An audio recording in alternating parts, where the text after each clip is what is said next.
Bonjour. Comme je dis toujours, la première chose, on dit bonjour au roi des rois, au Seigneur des seigneurs, Yeshua. Bonjour Yeshua, tu es vivant, tu es un Dieu vivant. Ô Seigneur, c'est pour cela, Seigneur Papa, aujourd'hui je te loue et je te bénis, Seigneur, que tu me conduises par ton Esprit Saint, l'Esprit de la vérité, l'Esprit de l'amour. Ô Seigneur, conduis-moi. Conduis-moi dans ta volonté, conduis-moi dans ce que tu veux communiquer aujourd'hui à ton peuple, à tes enfants et à tout le monde. Seigneur mon Dieu. Donc, merci Seigneur, car sans ton esprit, je ne puis rien. Merci cher Saint-Esprit, merci pour ton amour, merci pour ta présence et pour ce que tu es en train de me communiquer, Seigneur Papa. Oh Dieu. Aujourd'hui, je vais vous parler des 3 croix. Les 3 croix qui étaient au mont Golgotha. 3 croix. Regardez bien. Visionnez. Il y avait la croix du milieu, Yeshua. La croix de droite, un homme qui reconnaissait ses péchés, mais qui passait par la mort. Et une croix à gauche, un homme qui ne voulait pas souffrir à cause de ses péchés et qui demandait à Yeshua, tu as le pouvoir de nous faire descendre de la croix, du jugement. Oui, il y a des hommes qui veulent bien pécher, mais ils ne veulent pas se repentir, ils ne veulent pas reconnaître leur tort, leur faute devant l'Éternel. Oh Seigneur, donc ces 3 croix, revenons. Première croix, Yeshua. En l'an 33, Yeshua est passé pour sauver l'humanité à la croix. Ça veut dire que lui, qui était Dieu, s'est fait homme. Il a pris notre place en jugement devant la justice de Dieu. Il a pris notre place pour nous racheter de nos péchés, de nos iniquités. Et puis, il a tout subi, toutes les condamnations, toutes les malédictions, toutes les impuretés, il les a subies à la croix, sur ce chemin. Donc ça veut dire du chemin de Génézareth juste à la croix, il a tout subi. Il a versé son sang 7 fois. 7 fois, Yeshua a versé son sang pour tous les domaines de la vie d'un homme, d'une femme, d'un enfant. Il a versé son sang. Il a versé son sang, le premier sang, c'est le sang qui représente la libération des esclaves. C'est-à-dire qu'il a versé son sang pour que tout esclave dans le monde entier soit libéré de l'esclavage. Ce qui représente, au temps de Moïse, la libération de son peuple qui était esclave sous l'Égypte.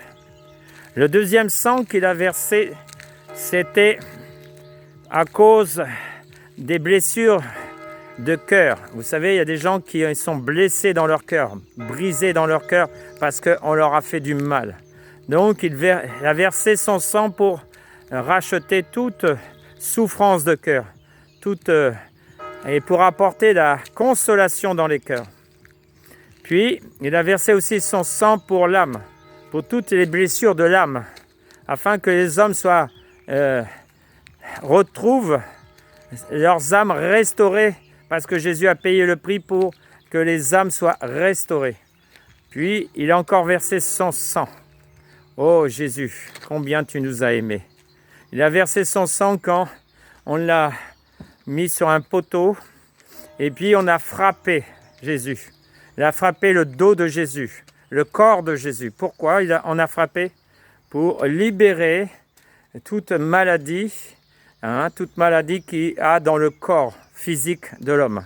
Et il va prendre 50 coups moins 1, donc 49 coups pour toutes les sortes de maladies que le diable imposait à cause du péché à l'homme et à la femme.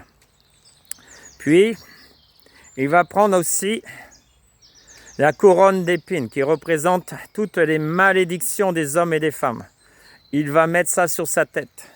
Il va prendre toutes les malédictions du monde entier. Puis, on va lui percer les mains et les pieds. Donc encore là, une fois de plus, le sang a été versé. Pourquoi?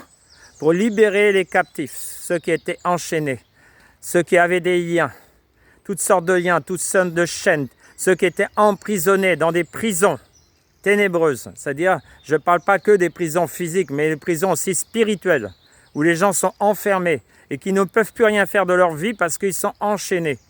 Oh Seigneur, tu es venu aussi libérer tous ceux qui étaient esclaves. Puis, il y a encore un sang qui a été versé de Yeshua. Ce sang, c'était pourquoi? C'est pour amener la naissance, la nouvelle naissance. Ça veut dire qu'un Romain, avec une épée à double tranchant, c'est-à-dire une lance, a été enfoncée dans le cœur de Yeshua, c'est-à-dire enfoncée entre les côtes, d'où était tirée la femme. Donc, le sang a coulé du cœur de Dieu, de Yeshua, je veux dire.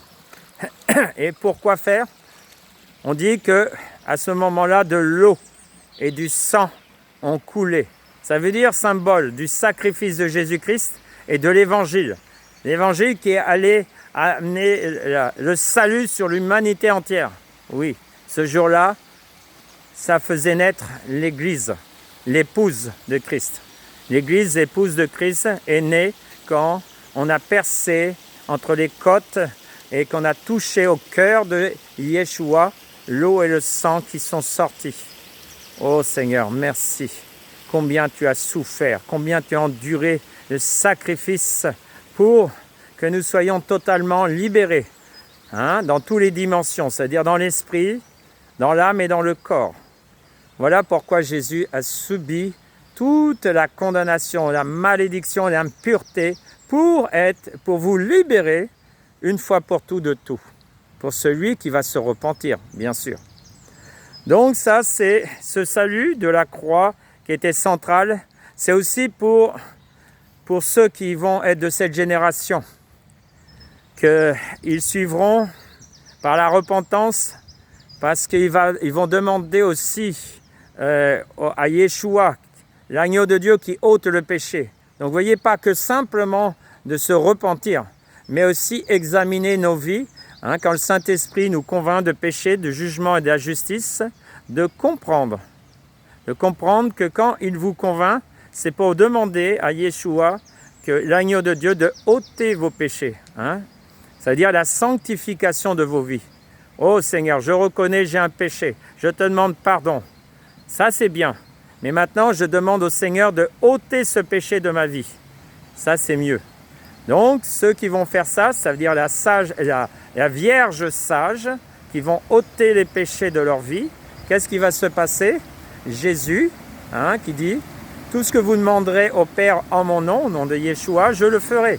Donc il ôtera vos péchés quand vous reconnaîtrez vos fautes devant l'Éternel, quand vous demanderez pardon, mais il ira plus loin. Il va ôter les péchés de vos vies pour que vous soyez la Vierge sage et pure.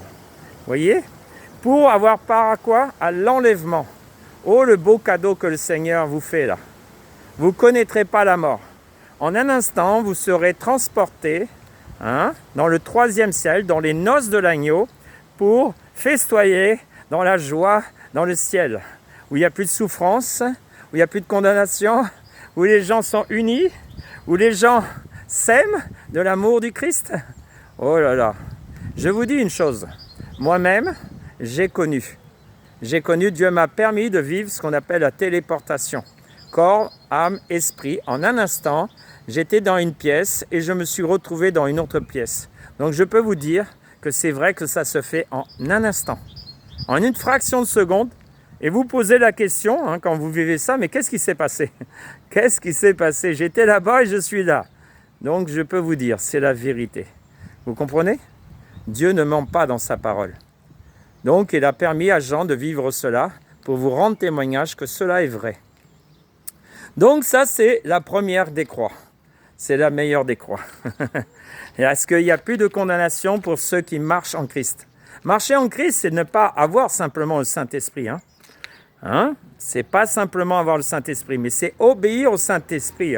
C'est-à-dire, c'est se repentir et demander à Dieu de nous ôter nos péchés. C'est ça, marcher avec le Saint-Esprit. Ceux qui seront agréables à Dieu, c'est ceux qui vont se repentir de tout péché. Vous comprenez? Et qui vont arriver juste au but. Le but, c'est quoi? C'est d'entendre le Père vous parler. Le but, c'est d'entendre Dieu, Créateur, Yeshua, vous parler. La Bible dit « Mes brebis entendent ma voix ». Vous comprenez? Les brebis du Seigneur entendent la voix. Si aujourd'hui, tu n'entends pas la voix du Seigneur, donc ça veut dire que tu n'es pas encore arrivé au bout du chemin. Puis, quand vous êtes arrivé au bout du chemin, il vous reste une seule chose. Comme des petits-enfants, obéissez à ce que le Père vous demande de faire. Et là, vous êtes agréables à Dieu. Et ceux qui sont agréables à Dieu ne connaîtront pas la mort, mais vont être téléportés, comme je vous dis, dans le 3e ciel. Oh, je me réjouis pour toutes ces personnes qui vont vivre cela. Je me réjouis pour elles. Moi, je dois continuer le chemin un peu plus loin, parce que ma mission s'arrêtera avant la 3e croix. Avant la 3e croix, ça veut dire ma mission, je dirais, quand on me tuera, je sais, quand on va me tuer avec le prophète devant le 3e temple, là je dirai, papa, ma mission est accomplie. J'aurai fait tout ce que tu m'as dit de faire. Mais le 3e jour, je ressusciterai et j'irai aux noces de l'agneau. Alors, comme j'ai dit à mes frères et mes sœurs, soyez gentils, vous me gardez à ma part au ciel, vous ne mangez pas tout. Faut bien blaguer un peu, quand même. Bon, voilà. Donc, maintenant, ça, c'est les vierges sages qui s'étaient préparées et qui vont avoir part aux noces de l'agneau. Maintenant, la 2e croix. La 2e croix, celle qui est à droite de Jésus, c'est un homme qui reconnaît ses péchés, mais il n'a pas vécu la sanctification, donc il passe par la mort, parce qu'il n'a pas sanctifié sa vie. Mais Dieu l'aime, Dieu l'aime. C'est les vierges folles, ça veut dire que les vierges folles, Dieu les aime, mais ils n'ont pas sanctifié leur vie. Ils n'ont pas obéi au Saint-Esprit, ils étaient un pied dans le monde, un pied dans le Seigneur. Ils se disaient, je suis une nouvelle créature parce que j'ai demandé pardon pour mes péchés, mais ils n'avaient pas sanctifié leur vie. Donc, ils vont passer ce qu'on appelle la première partie de la grande tribulation. C'est 3 ans et demi, où il y aura la séduction, où le fils de la perdition va séduire le monde. Et ces chrétiens vont être persécutés. Pourquoi? Parce qu'on les mettra à mort. Voilà, ils passeront par la mort, mais ils laveront leur robe par le sang de Jésus-Christ. Ça veut dire qu'ils demandaient pardon pour leurs péchés. Donc, quand tu demandes pardon pour tes péchés avec un cœur vrai, ils sont sauvés, mais à travers la mort. Voilà, ça c'est la fiancée, la vierge qui était folle, qui s'était pas préparée et qui passe par la mort, parce qu'elle n'est pas sanctifiée. D'accord? Mais Dieu l'aime, c'est pour cela qu'on voit en Apocalypse, on pose la question, d'où vient cette grande foule? Il y a une grande foule qui vient de la tribulation. On dit c'est les vierges folles. C'est les vierges folles qui ont passé à travers la tribulation. Donc, comme je dis aussi, entre la mort physique et la mort éternelle, vous voyez dans tous les autres temps, de toute époque, beaucoup sont passés par la mort. C'est pas pour autant qu'ils vont finir en enfer. Maintenant, on va parler de la 3e croix. La 3e croix, c'est, comme je vous ai dit, quand les 2 témoins auront accompli leur mission, qu'ils auront annoncé tout ce que Dieu leur avait dit de dire aux nations, au peuple juif, aux nations, et que ces nations ne voulaient pas se repentir. Alors, ils se réjouiront de la mort de ces 2 hommes, ces 2 témoins, mais, comme je dis, des fois on se réjouit, mais on ne connaît pas ce qui va se passer après. Donc, quand ils auront mis à mort ces 2 témoins, injustement, ces 2 témoins vont ressusciter, comme je vous ai dit, vont aller dans les noces de l'agneau, et puis, maintenant, c'est les coupes de la colère de Dieu qui vont tomber sur la terre. Ça correspond aussi au temps où le fils du diable va prétendre être, prétendre être Dieu sur la terre. C'est-à-dire cet homme va se prétendre être le Messie, mais c'est un faux Messie. Et alors les Juifs qui le servaient, juste parce qu'ils avaient été séduits, là vont réaliser que cet homme n'est pas le Messie, mais c'est le faux Messie. Ils vont réaliser, ça veut dire après l'enlèvement des 2 témoins. Ils vont prendre conscience que finalement, cet homme, c'était le faux Messie. Donc, à ce moment-là, Dieu dit au peuple juif, fuyez dans les montagnes, fuyez. Vous voyez, dans la prophétie, quand ils disent fuyez, pourquoi? Parce qu'il y a un jugement qui arrive. Maintenant, les coupes de la colère vont descendre sur la terre, sur les méchants. Vous voyez, toutes les coupes qu'on annonce, de la colère, vont descendre sur les méchants. Alors, il y a quelqu'un qui me dit, ou il y a des pensées humaines qui disent, non, mais il n'y a pas l'enfer. Je vais maintenant vous expliquer pourquoi il y a l'enfer. Et Dieu est un Dieu d'amour. Donc ça veut dire que ce n'est pas son souhait de mettre quelqu'un dans l'enfer. Non, je vous dis une vérité. Dieu est amour. Mais pourquoi il existe l'enfer? Maintenant, je vais vous expliquer. Quand vous mangez, vous avez des détritus dans vos maisons, vous ne les gardez pas dans votre maison. On est bien d'accord. Vous les mettez dans des vases impurs. Et puis ces vases, vous les mettez dans les poubelles. Et puis vous les mettez en lieu du crématoire où on brûle toutes ces choses qui sont impures. D'accord? Maintenant, il faut comprendre. Si toi qui es homme ou femme, tu es des vases où en toi il y a de l'impureté, les péchés, l'iniquité, tout ce qui est la haine, la méchanceté, les jalousies, les querelles, le vol, le meurtre, vous voyez toutes ces impuretés, toutes ces choses mauvaises. Si tu gardes ça en toi, Dieu ne peut pas t'accorder le paradis. Parce que dans le paradis, ça sera que la paix, la joie, l'amour. Donc si tu es un vase, que tu n'as pas sanctifié ta vie, tu ne veux pas te repentir, tu veux vivre dans l'iniquité. La Bible dit, ils ont préféré l'iniquité. Mais sachez, si tu aimes l'iniquité, tu aimes le péché, un jour, tu seras dans un lieu, une grande poubelle, la grande poubelle du ciel, ça veut dire l'enfer. Pourquoi Dieu a fait ce lieu? Tout simplement, il faut comprendre. L'homme, quand Dieu créa l'homme, il était un vase. Dans ce vase, il va mettre une âme, un esprit. Et il faut que vous compreniez une chose. Ce que Dieu crée, il ne peut pas le détruire. Ça veut dire une âme, il ne peut pas la détruire. Donc cette âme, soit qu'elle se repent, et Dieu l'a rachetée par le sang à la croix, donc soit qu'elle va participer, c'est-à-dire revenir dans la sainteté, revenir, se repentir, revenir dans la présence de Dieu, soit que cette âme, si elle demeure une coupe de péché, une coupe d'abomination, Dieu ne pourra pas la détruire. Donc, il la met dans un lieu qu'on appelle l'enfer, et cette âme va vivre quoi? Elle va vivre simplement ce qu'elle est. Si elle est la haine, elle vivra éternellement la haine, la jalousie, enfin, elle est tourmentée parce qu'elle est en vérité. Et dans ce lieu, comme il n'y aura que ça, donc il n'y aura plus de personnes qui t'amènent un petit peu de bonheur de temps en temps dans ta vie, tu vois, comme il n'y aura plus ces personnes. Donc il n'y aura que des personnes qui seront tourmentées à cause de ce qu'ils ont pratiqué et qui n'ont pas voulu se repentir. Vous comprenez maintenant? Dieu, ça ne lui fera pas plaisir que ces gens finissent éternellement dans ce lieu, mais ce n'est pas Dieu qui aura choisi, c'est vous-même qui vous êtes condamnés à finir dans un lieu de tourment où il n'y a pas d'eau. Pourquoi? L'eau, ça représente la parole. Donc, il n'y aura pas de parole dans ce lieu-là. Vous voyez, sur la terre, vous avez le choix. Donc, sur la terre, vous pouvez encore écouter la parole de Dieu, que vous voulez ou vous ne voulez pas. Mais vous l'avez ici. Mais dans ce lieu-là, il n'y aura pas l'eau, parce qu'il n'y aura pas la parole. Donc, ça veut dire, comme vous avez préféré écouter le menteur, écouter l'œuvre du mensonge, et bien finalement, vous vous rendez compte? Vous êtes privé de l'amour de Dieu. Vous êtes privé de la vérité. Vous êtes privé du bonheur. Vous êtes privé de tout parce que c'est vous-même qui vous êtes condamné. Ce n'est pas Dieu qui souhaite ça. Non, non.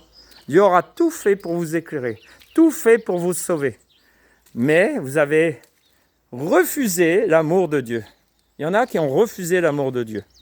Moi, je vous conseille une chose. Il est encore temps les méchants. Vous voyez, Dieu dit, je ne veux pas que le méchant périsse. Alors, comprenez, Dieu ne veut pas que le méchant périsse, mais qu'il se repente et qui viennent à lui.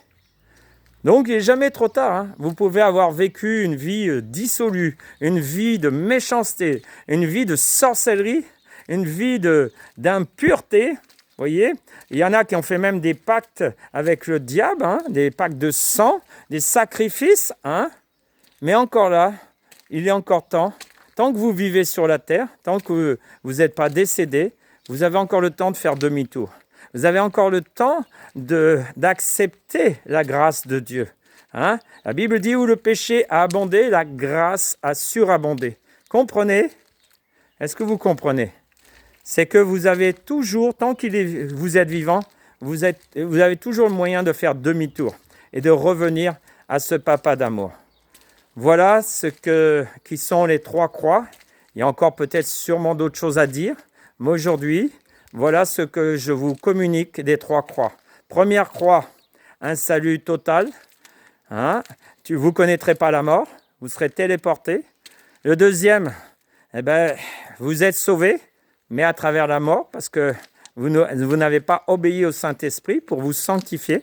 Et la troisième, malheureusement c'est la plus terrible, c'est que vous finissez en enfer parce que vous voulez et vous refusez de reconnaître vos péchés et de vous repentir. Oh, ça va être terrible pour ces gens-là. Je ne voudrais pas être à leur place, vous voyez. Donc voilà le résumé des 3 croix dans le temps. Donc les 3 croix qui étaient à Golgotha, hein, qui étaient d'une même époque, c'était 3 croix dans le temps. Donc première croix, l'an 33, deuxième croix, 2033, 3 ans et demi après, au milieu de la grande tribulation, la 3e croix. Voilà la position des 3 croix, si vous le comprenez. Donc vous voyez, aujourd'hui, il y a encore un peu de temps, quelques années, c'est peu de temps, mais remettez vos vies en règle devant l'Éternel. Hein? Réfléchissez bien. Vous avez encore le temps de réfléchir et n'écoutez pas les fils du diable, parce qu'il y a des gens aussi qui vont vouloir vous détourner. Hein? Je viens d'entendre un témoignage de quelqu'un. Je devais prier pour une musulmane. Hein? Son visage s'était éclairé, son visage désiré, ça veut dire on voyait sur son visage, la personne qui la voyait était heureuse. Et puis malheureusement, une personne l'a détournée, hein, pour qu'elle ne puisse pas être bénie. Donc je vous dis, ne regardez pas aux gens. Le salut est personnel. Vous savez, dans une même famille, il y en a qui seront sauvés, il y en a qui ne seront pas sauvés. Pourquoi? Parce que le salut est personnel. Donc réfléchissez bien. Chacun aura fait son choix. Vous ne devez pas faire le choix d'un groupe. Vous ne devez pas faire le choix d'une famille. Mais le salut est personnel. Donc réfléchissez bien. Ce n'est pas parce que tu es musulman aujourd'hui, hein, et que d'autres, hein, on voit dans certaines pratiques, on oblige les gens. Hein, c'est-à-dire, on ne leur laisse même pas le choix. On impose quelque chose. Mais Dieu ne vous impose pas. Alors, respectez le choix de chacun. Je dis dans toutes les religions, laissez les gens choisir ce qu'ils veulent. Ne leur imposez pas votre choix. Si c'est votre choix de finir en enfer, c'est votre droit. Mais laissez les autres faire leur choix. Merci Seigneur. Donc je vais prier maintenant. Seigneur, Yeshua, le Dieu d'Israël, le Dieu qui est venu pour le salut de l'humanité entière. Je dis de toute nation, de toute origine, dans tous les temps, tu es venu pour que l'homme soit sauvé et la femme et les enfants. Seigneur, maintenant, dans ton amour, Seigneur, je te demande, Seigneur, de visiter, Seigneur, de visiter maintenant. Je dis de visiter maintenant, Seigneur, de visiter, Seigneur, de visiter toutes les personnes qui vont écouter cette vidéo, qu'ils soient visités. Demandez au Seigneur de venir dans vos maisons, de venir dans vos familles, de venir dans votre travail, de venir où vous êtes. Appelez le Seigneur Yeshua. Seigneur Yeshua, viens, nous avons besoin de toi. Et Dieu va vous éclairer, la lumière du Christ va vous éclairer. Et vous allez voir que Dieu est vivant. Vous allez voir que Dieu est tout-puissant, qu'il vous aime. Vous allez voir qu'il fait tout pour vous éclairer, tout pour vous sauver. Donc voilà, Seigneur, est-ce que tu as quelque chose encore à dire dans ma bouche, Seigneur? Car de moi-même, je ne peux rien concevoir. Je ne prépare rien, j'ai rien à préparer. C'est toi qui me dis par l'Esprit tout ce que je dois dire, Seigneur. Donc, je me soumets à ta volonté totale, Seigneur. Parce que je ne peux rien faire. Je reconnais en tant qu'homme, je n'ai pas cette capacité. Toi, tu es Dieu. Dieu de toute éternité. Tu es « Je suis ».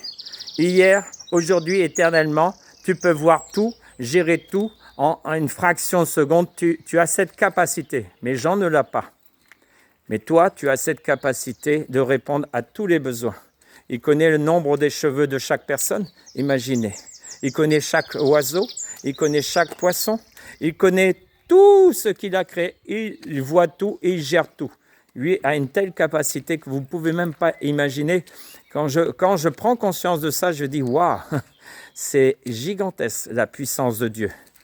Vous voyez, c'est pas un grand-père. Hein. Non, c'est un Dieu qui est tout puissant, qui a toute puissance, toute sagesse, tout amour, tout. Il a tout. Donc il peut répondre. Il n'est pas limité ni dans le temps, ni dans l'espace, ni dans quoi que ce soit. Il est hors du temps, hors de l'espace et il voit tout. Et il peut venir en aide à tous. Donc tous ceux qui ont besoin de lui. La Bible dit tous ceux qui invoqueront le Seigneur Yeshua ou Jésus seront sauvés. Si tu n'as pas beaucoup de connaissances, tu peux faire simplement cette prière. Yeshua, viens dans ma vie. Yeshua, viens me sauver. Et il viendra parce que tu lui demandes de venir. Tu verras qu'il viendra d'une façon ou d'une autre. Il viendra parce qu'il est Dieu. Oh Seigneur, je te recommande donc tous ces peuples, toutes ces nations, le peuple juif. Je les recommande à ta grâce, Seigneur Papa, afin que chacun puisse être éclairé dans ton amour, dans ta sainteté, dans ton amour. Oh Jésus, merci pour ce temps que tu m'as donné à parler, Seigneur, à ton peuple et aux nations pour leur salut. Merci Yeshua. Bonne journée. Dans la grâce du Seigneur, Yeshua. Oh, on est tellement heureux de vivre dans cette paix. Je peux vous dire, je vis une paix, une tranquillité, un repos. Oh Seigneur, merci Seigneur.